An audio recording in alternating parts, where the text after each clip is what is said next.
Bismillah. Bismillahirrahmanirrahim. Assalamualaikum warahmatullahi wabarakatuh.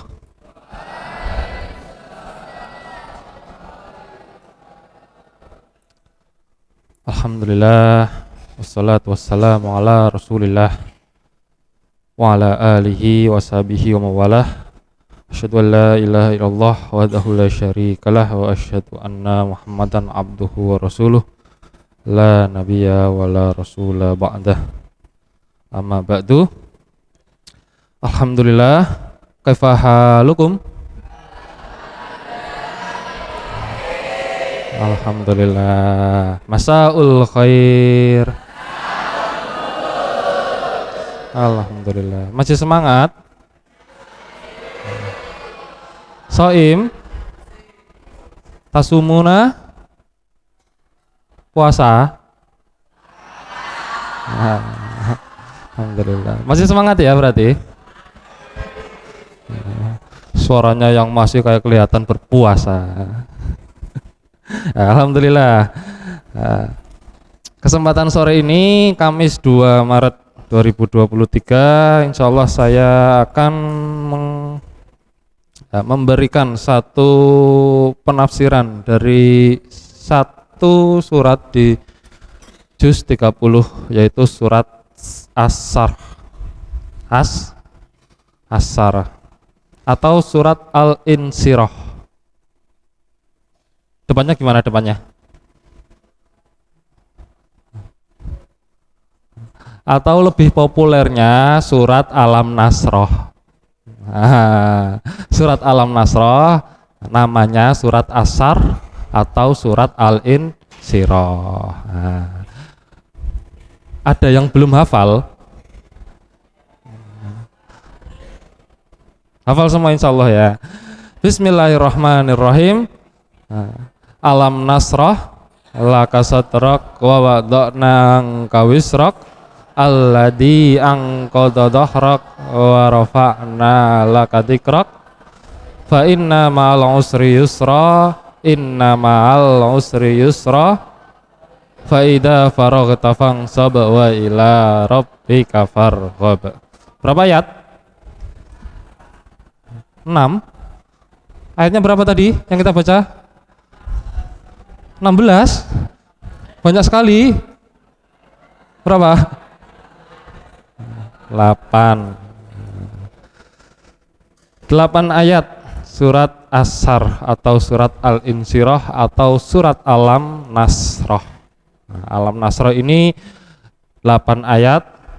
Sedangkan kalau secara urutan turunnya ayat, kalau dimulai dari Al-Alaq ayat 1 sampai 5 seterusnya, ini menurut sebagian ulama surat ini surat yang ke-12 turunnya. Surat yang ke-12 menurut sebagian ya, menurut sebagian ulama. Ada yang mengurutkan dari Al-Alaq 1 sampai 5, Nun dan seterusnya. Kita masuk ke pembahasan. Ayat pertama, Alam Nasroh laka sadrak. Alam Nasroh laka sadrak. Artinya apa? Artinya, bukankah kami telah melapangkan untukmu dadamu. Untukmu dadamu. Alam nasroh laka sadrak. Bukankah kami telah melapangkan untukmu dadamu. Nah, ini dadamu di sini ini mu-nya kembali kepada Muhammad, Nabi Muhammad sallallahu alaihi wasallam. Alam nasroh, bukankah kami telah melapangkan. Nasroh terambil dari kata saroha. Artinya Isroh, artinya Isroh jelaskan, saroha melapangkan, menjelaskan. Juga bisa diartikan memotong, juga bisa diartikan memutus. Tapi yang di sini yang jelas di sini diartikan saroha nasroh nasroh kami telah melapangkan. Nah, maksudnya melapangkan apa? Nah, maksudnya melapangkan begini ya. Saya kasih gambaran.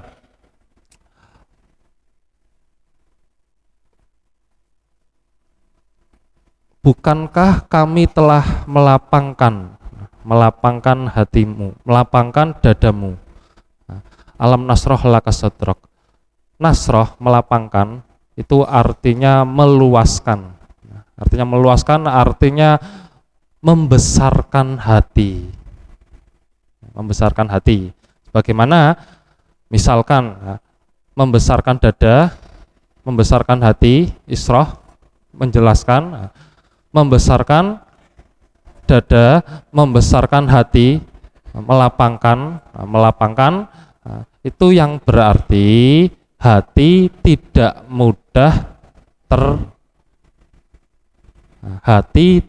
mudah terlupa akan sesuatu. Hati tidak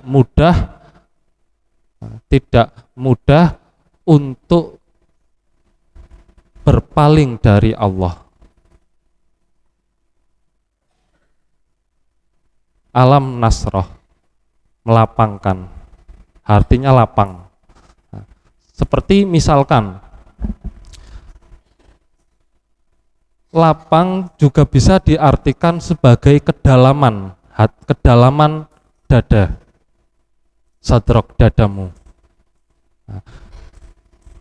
Lapang kedalaman, misalkan samudra dalam, yang berarti ketika terkena guncangan sedikit, misalkan kita lempar batu sedikit, maka dia tetap akan tenang. Demikian juga dengan melapangkan dada.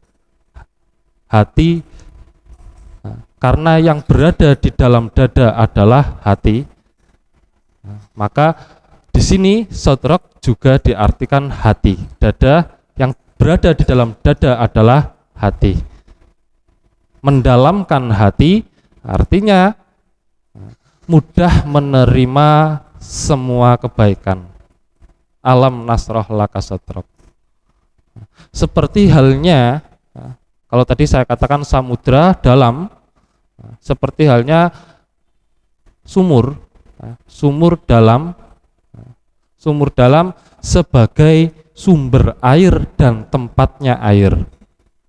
Maka ketika hati lapang, hati dalam, dia bisa menjadi sumbernya ilmu pengetahuan. Sumbernya ilmu pengetahuan. Alam nasrah laka sadrak. Ayat kedua, wa wada'na anka wisrak. Wa wada'na anka wisrak. Artinya apa? Wa wada'na, dan kami telah menghilangkan, wa wada'na, dan kami telah menghilangkan, anka, darimu, wisrak, bebanmu. Wa wada'na anka wisrak, dan kami telah menghilangkan darimu bebanmu. Wa wada'na terambil dari kata wado'a. Memang artinya kalau secara bahasa mengambil. Wa wado'a meletakkan. Meletakkan yang berarti mengambil, menghilangkan. Wa wado'na, mengambil darimu bebanmu. Wisrak, wisrun. Wisrun kalau secara asli makna ya, wisrun itu mempunyai makna itu gunung. Gunung, wisrun. Jabal, wisrun. Kemudian kenapa bisa diartikan beban? Karena wisrun, gunung. Gunung itu sesuatu yang kokoh, yang kuat, yang berat. Makanya bahasa Arabnya menteri, ada yang tahu enggak bahasa Arabnya menteri apa? Hah? Wazir. Katanya juga sama, wazirun. Wawuza ro, wazir. Ketambahan ya tengah-tengahnya, wazir, menteri. Menteri dinamakan wazir karena memiliki tugas yang berat. wizrun, beban. Seperti dalam surat Fatir ayat 18, wala taziru waziratu wizra ukhra, dan orang yang berdosa tidak akan memikul dosa yang lain. Wa wada'na anka wisrak, ayat kedua. Ayat ketiga alladzi anqadha dhahrak, alladzi anqadha dhahrak, yang angqadha memberatkan, alladzi yang angqadha memberatkan, dhahraka dhahrun punggung, dhahraka punggungmu, alladzi anqadha dhahrak, yang memberatkan punggungmu. Kata pertama anqadha, langsung kata kedua saja ya, Van. Alladzi yang angqadha memberatkan. Angqadha ini terambil dari kata nakit. Nakit itu artinya ya, kalau pengertiannya ya, ketika seseorang memikul sesuatu yang berat dengan bambu misalkan, atau dengan kayu,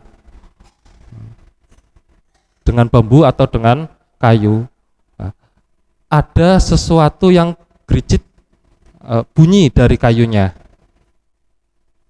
Nah, itu orang Arab mengistilahkan itu namanya nakit. Angqadha maksudnya kemudian masuk ke surat alladzi angqadha, yang memberatkan, yang membuat punggung berbunyi, dhahrak.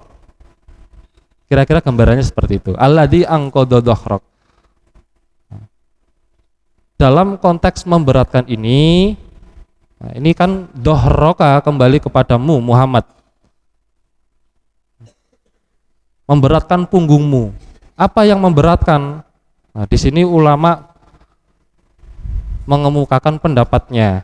Ada yang mengatakan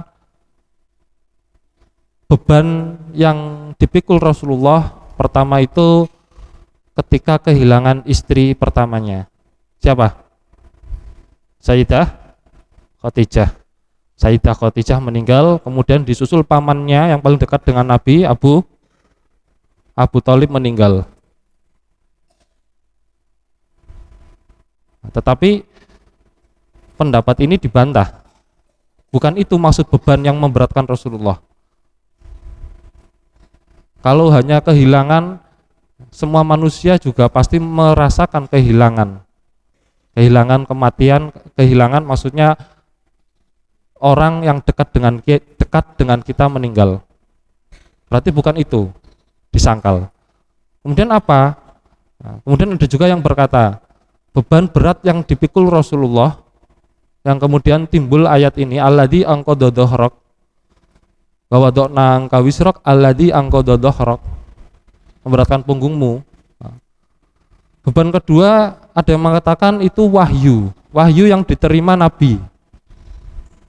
Nah, memang diceritakan ketika wahyu diterima Nabi pertama kali di mana? Di gua Hira, seolah-olah memberatkan. Ya memang berat bagi Nabi. Tetapi ketika bertambahnya wahyu yang turun, jadi semakin terbiasa. Oh, berarti bukan ini. Jadi apa? Beban yang dipikul Rasulullah berat. Ini ada yang mendekati penafsiran. Ya, beberapa ulama berpendapat beban yang dipikul Rasulullah yang berat ialah beban Rasulullah menghadapi kaumnya. Kaumnya banyak yang rusak, jahiliyah dan lain sebagainya. Maka diangkatlah, diringankan oleh Allah. Alladzi anqadha dhahrak wa wada'na anka wisrak, alladzi anqadha dhahrak, dan kami telah menghilangkan darimu bebanmu, meringankan beban Nabi Muhammad, yaitu menghadapi kaumnya yang rusak, yang banyak kebodohan di mana-mana. Alladzi anqadha dhahrak, yang memberatkan punggungmu Muhammad. Alladzi anqadha dhahrak wa rafa'na laka dzikrak. Ayat berikutnya, wa rafa'na laka dzikrak, artinya wa rafa'na, rafa'a, dan kami tinggikan, laka bagimu, dzikraka, dzikrun artinya berzikir, artinya mengingat, menyebut. Dzikraka, sebutanmu. Wa rafa'na laka dzikrak, dan kami tinggikan bagimu sebutanmu, sebutan namamu. Ada yang menafsirkan maksudnya meninggikan, kami tinggikan namamu, yaitu ketika adzan.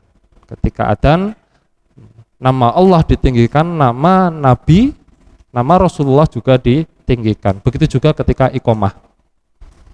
Itu satu. Kemudian yang kedua, tentang meninggikan nama Rasulullah, yaitu ketika kita belajar tentang sirah nabawi atau sejarah Nabi. Bahkan bukan cuma kita yang belajar, tetapi orang non muslim pun juga belajar. Bahkan sampai ada yang menulis bukunya, menulis buku sejarah Nabi, yang menulis non muslim ada, mempelajari sejarah Nabi. Ketika Nabi Muhammad, seorang Nabi Muhammad ini dipelajari, baik dari kalangan muslim, baik dari kalangan non muslim, apabila yang mempelajarinya secara objektif, artinya mempelajarinya secara umum, maka akan mendapatkan begitu bagusnya perilaku Nabi Muhammad, Nabi kita. Ada juga yang menulis dalam kitabnya 100 orang yang berpengaruh di muka bumi, ditulis oleh, kalau tidak salah ya, Afan, saya agak lupa namanya, Michael Hart, orang barat, Michael Hart. 100 orang yang paling berpengaruh di muka bumi, nomor 1 Nabi Muhammad. Ini dari kalangan non muslim. Apalagi dari kita yang benar-benar tahu siapa itu Nabi Muhammad. Maka ketika kita beriman kepada Nabi Muhammad, maka kita juga mengingat betapa Nabi kita ini mempunyai perilaku yang paling terpuji di antara orang-orang di dunia sebelum dan sesudahnya. Nabi Muhammad, wa rafa'na laka dzikrak, dan kami tinggikan bagimu sebutan namamu, dzikrak. Ayat berikutnya, ini yang harusnya hafal. Ayat berikutnya apa? Bunyinya, fa inna ma'al usri yusra. Berikutnya lagi, inna ma'al usri yusra. Pengulangannya, fa inna ma'al usri yusra, karena sesungguhnya, fa inna, sesungguhnya, ma'al usri yusra, artinya ma bersama, al usri kesulitan, yusra kemudahan, bersama kesulitan kemudahan. Maksudnya apa? Ma'al usri yusra. Nah, ma'a memang artinya bersama. Bersama ya artinya berdampingan. Ini ma'a. Usri yusra, kesulitan kemudahan. Ma'a di sini dalam surat ini diartikan sesudah. Sesudah kesulitan ada kemudahan. Inna ma'al usri yusra, sesudah kesulitan ada kemudahan. ditafsirkan dengan ayat At-Tolak ayat 7, surat At-Tolak ayat 7, saya Allahu ba'da usri yusra. Allah kelak akan memberikan kelapangan sesudah kesempitan. Allah kelak akan memberikan kemudahan sebelum kesulitan. Jadi ma'a di sini diartikan, ditafsirkan ba'da. Setelah kesulitan, yusra ada kemudahan. Ayat berikutnya, inna ma'al usri yusra. Sesungguhnya setelah kesulitan ada kemudahan. Diulang lagi. Ada faedahnya enggak? Kalau ada yang bertanya, ya. Ketika kalian belajar tentang penafsiran ayat atau penafsiran kata dalam suatu ayat yang diulang setelah ayatnya, seperti contoh ini, fa inna ma'al usri yusra, inna ma'al usri yusra. Ada kaidah penafsiran di sini. Ketika yang diulang mengandung alif lam, misalkan al-usri, maka artinya sama. Satu, kaidah pertama. Kaidah kedua, ketika yang diulang tidak memakai alif lam, maka maknanya berbeda. Seperti kata yusra. Fa inna ma'al usri yusra. Al usri yusra. Inna ma'al usri yusra. Al usri yusra. Alif lam dan tidak alif lam. Al usri kesulitan. Yusra kemudahan. Al usri berarti kalau tadi kita menggunakan metode penafsiran bahwa alif lam ketika diulang, yang mengandung alif lam diulang, artinya sama, al-usri satu kesulitan. Yusra artinya kemudahan, tetapi ada pengulangan, berarti banyak kemudahan. Al-usri satu kesulitan, yusra banyak kemudahan. Nah, maknanya seperti itu pengulangannya. Fa inna ma'al usri yusra. Setelah kesulitan, dalam penafsiran satu kesulitan, yusra kemudahan. Innamal usri yusra, satu kesulitan kemudahan. Satu kesulitan banyak kemudahan. Maka percayalah ketika kalian dilanda kesulitan atau kesukaran, yusra, kalian ingat saja ayat ini, banyak kemudahan. Akan didatangkan kemudahan setelah itu.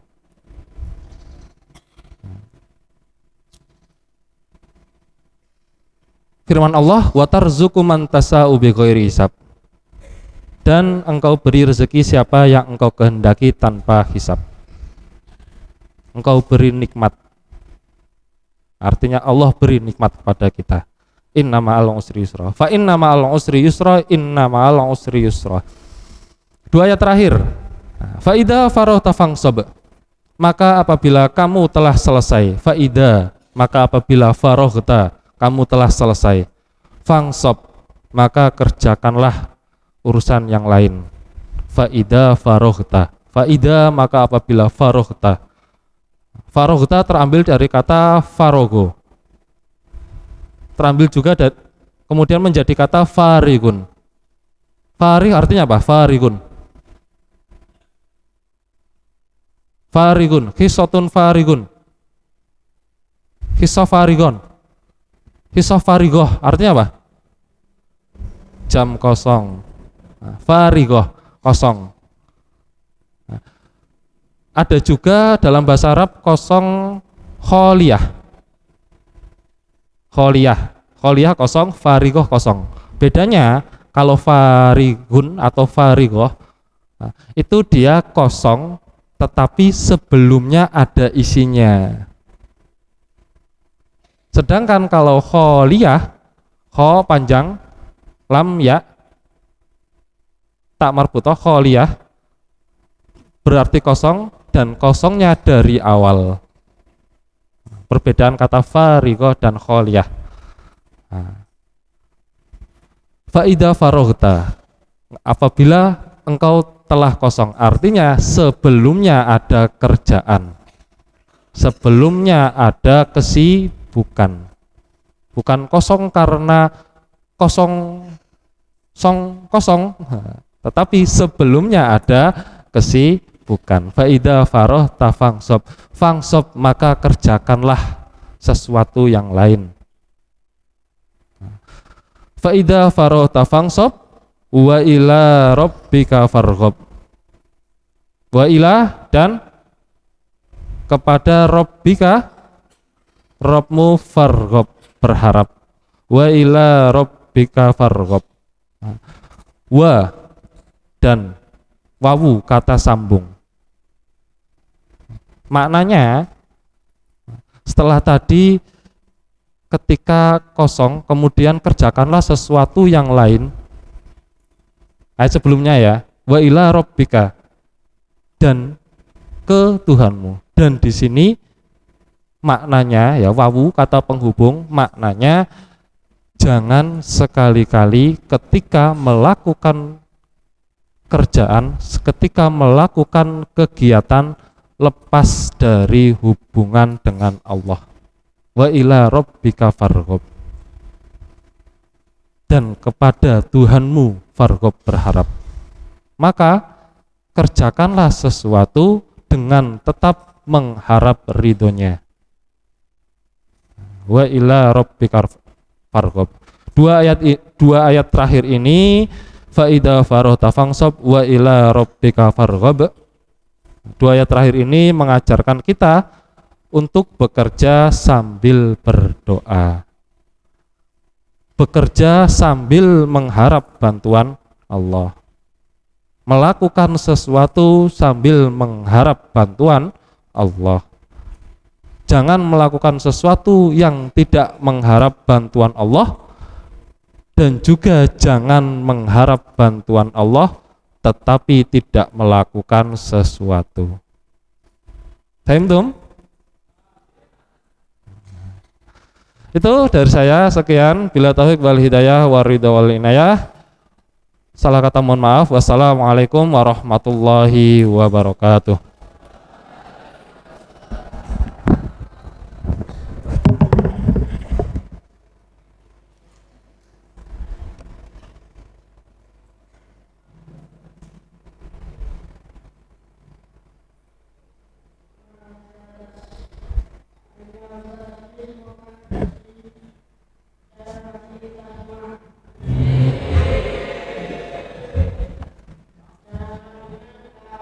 Duluan